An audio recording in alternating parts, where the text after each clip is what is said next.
I'm coming to you live Monday at 11:11, as I like to do. I'll either come live or post a video on here.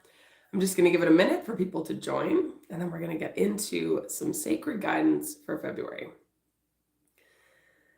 You can hear that I'm a little bit congested. You can see that I'm a little bit red. You get me in the raw today. And part of that is because we were on a wonderful holiday in the Dominican Republic last week.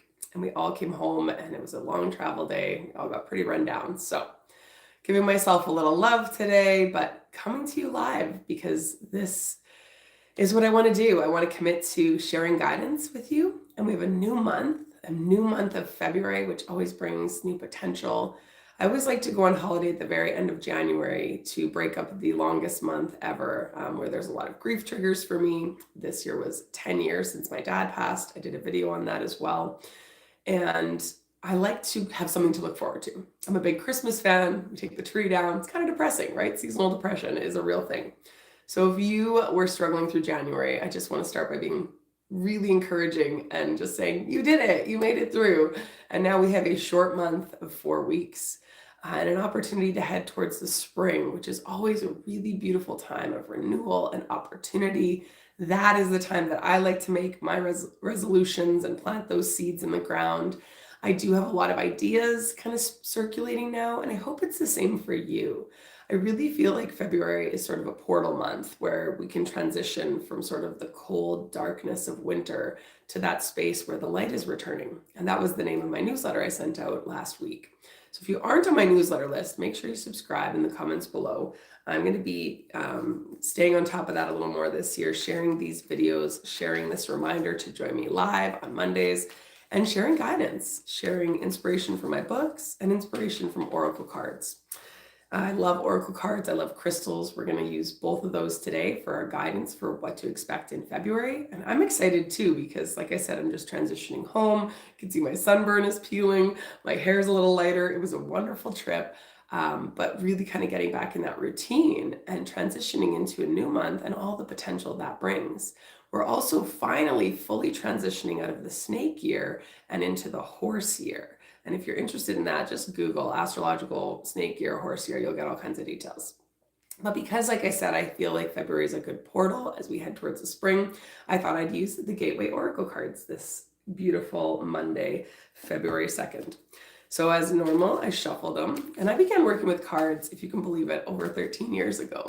And I love cards because they reflect the energy of what's going on. Oracle cards have a really beautiful way of sort of mirroring what's in our energy, mirroring what's in our collective. And that's where I approach these readings. It's more from a collective space. But I do like to pick 2 cards and have you say which cards you're drawn to. Hello, thanks for joining me live. So what I'm going to do is I'm going to hold these up. And for those of you watching live or even in the replay, you can let me know in the comments which card you're drawn to. We'll call this card A and this card B.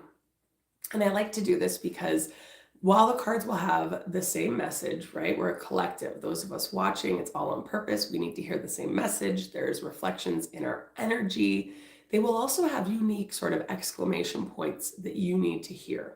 And maybe you're stuck somewhere. Maybe you're feeling kind of lost, maybe not as grounded or as grateful as you'd like to be, which is of course what I teach. So I really intend that these cards will speak to you and help you to find where those energies are kind of lacking, or maybe where there's a gap that you can address through mindfulness or spiritual tools or some of the things I teach in my books. So we've got a couple B's in the comments. So let's start with B.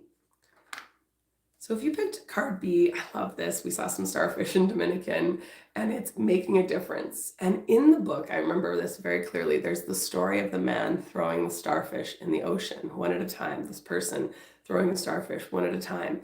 And another person comes along and says, what are you doing? There's hundreds of starfish on the beach. You're never going to be able to help them all.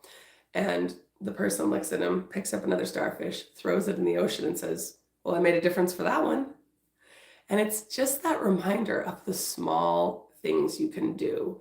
I feel like if you're drawn to this card, you've been almost overthinking it and overcomplicating it. And the angels are saying, what's one small action you can take? What's your next best step? Is the question that I always pose when I do my intentions and meditations and keynotes. One step at a time. That's how you climb the ladder. One bite at a time. That's how you eat the elephant. Isn't that how it goes? And I love this card because it's that reminder to focus on the one thing you can do today. And I love the water, right? We just came from the water. I actually have the crystal of the month, which I was going to save, but the angels are saying show it now. And it's the crystal Larimar. And Larimar is only found in the Dominican Republic. And I knew I wanted a piece. And the minute I saw this cord wrapped one, I was like, yes, that's perfect. Sits right on my heart. And Larimar is really associated with water and ocean and emotions and just letting those waves roll over you, the waves of peace, the waves of harmony, the waves of knowing you're doing enough, knowing that you are enough. That's the title of my fourth book for a reason. We tend to be our own worst critics. So you are making a difference and you are enough.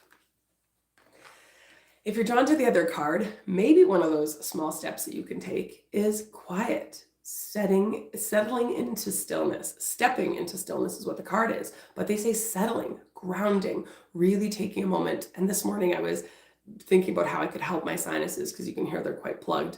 And the angels were like, you have to be breathed. I was like, be breathed, what? It's like, be breathed by the divine. Like as you breathe in, picture somebody breathing that energy through you. Like picture that energy flowing through all of your cells and really quiet the mind and trust in the mystical and the divine and that connection to this energy that pulses through us and to us. And I was guided to share that with you. So if you're drawn to this card, maybe you need to be breathed, or maybe you need to do some yoga or some savasana. Maybe if you've never heard of Yoga Nidra, highly recommend, honest to goodness.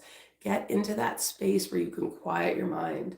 It says, my power is born in the majesty of silence. How beautiful is that? The majesty of silence. Like it's this sacredness and the way that we take care of ourselves. And it's super important. It's a very sacred thing to listen to what you need. And it's something that I teach, intuition, going inward, finding that validation here instead of out in a world that's seemingly chaotic right now, very transitional. We're living in a time where things are, people are either leveling up or just peacing out.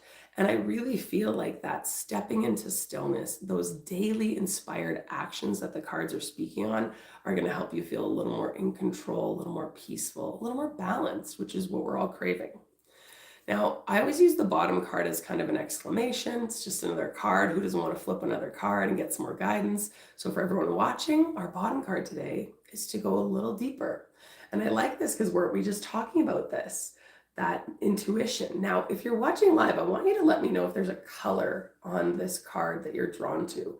There's all these beautiful gemstones, and I want you to just comment if there's a color that you're drawn to, because there's messages behind the different chakra colors, the different energy colors we're drawn to.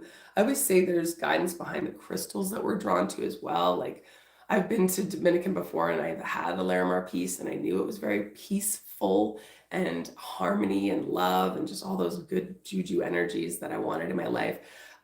But when I went, I trusted in shopping that I would be drawn to the piece that's for me. And that's the same thing with any crystal. If you're working with crystals or with cards, the card you're drawn to, right? So for me, I'm really drawn to the yellow. And I think that's because we are stepping into our power and remembering our power is about moment to moment choices. So that's your guidance for February. It's so simple because it really comes down to waking up each day and saying, what do you need from me to step into my power? What can I do to really embrace the divine, magical, mystical being that I am?